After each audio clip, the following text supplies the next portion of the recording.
अस्सलाम वालेकुम। आज सुबह ऑफ़िस जाते हुए मुझे रास्ते में अपने ऑफ़िस के रास्ते में एक बहुत ही खूबसूरत फार्म नज़र आया जो कि मोरों वाले फार्म से बहुत मशहूर है। तो मैंने सोचा कि चले अंदर जाके विज़िट किया जाए। तो उन्होंने एक बहुत ही खूबसूरत बर्ड ज़ू बनाया हुआ था। चलें देखते हैं उनका ज़ू कैसा है। सर्दी की वजह से उन्होंने सारे केजेस जो है ना वो जहाँ पे ये देखें, ये पर्शियन कैट है, बहुत ही खूबसूरत कैट है, डिसेंट। वाओ, ये एक डॉग है, ये एक नस्ली डॉग, आई थिंक इस डॉग को गद्दी नस्ल का कहती है। ये खूबसूरत पिकॉक्स हैं, डिफरेंट किस्म के हैं, ये खूबसूरत लग रही हैं। वाओ, ये फार्म जो है ना मोरों वाला फार्म के नाम से ही मशहूर है क्योंकि इसमें मोर हैं। देखिए ये बेबीज भी हैं पीकॉक के, वंडरफुल कलर्स, खूबसूरत। मिनी जू है ये इनका, छोटा सा बर्ड जू। ये देखिए ये कैसे इसने विंग्स खोले हैं, खूबसूरत। Wow, just like a dancing move. Good, beautiful.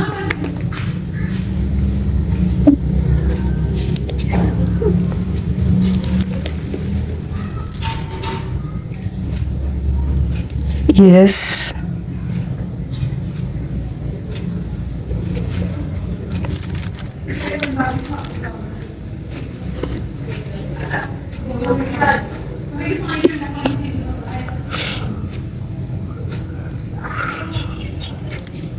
ये बैक पे वाइट मोर भी हैं, आई थिंक वाइट मोर भी हैं।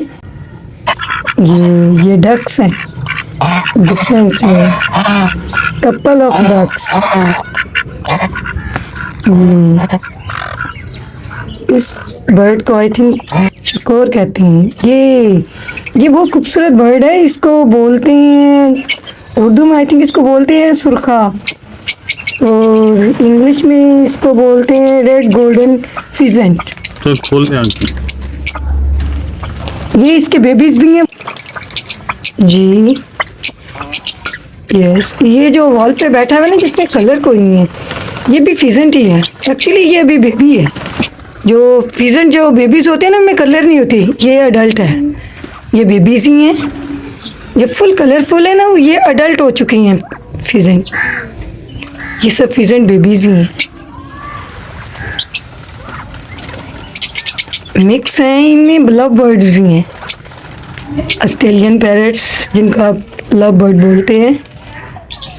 ये अडल्ट है, अडल्ट सुरखा, खूबसूरत।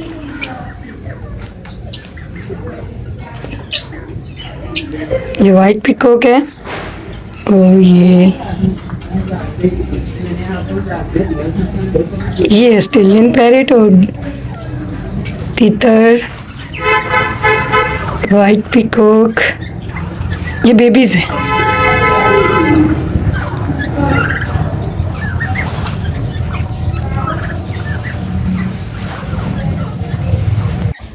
जो रेड कलर का आपने सुर्खाब देखा, इसके लिए एक बहुत ही खूबसूरत ज़रबुल मसल भी मशहूर है कि इसको कौन से सुर्खाब के पर लगी हैं जिसके सर के ऊपर ताज है।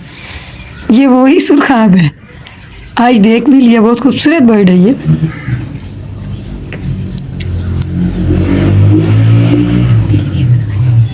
ये फार्म उन्होंने अपने बच्चों के लिए बनाया हुआ है, बड़ा खूबसूरत है, मिनी पोएट फार्म। तो मैंने आज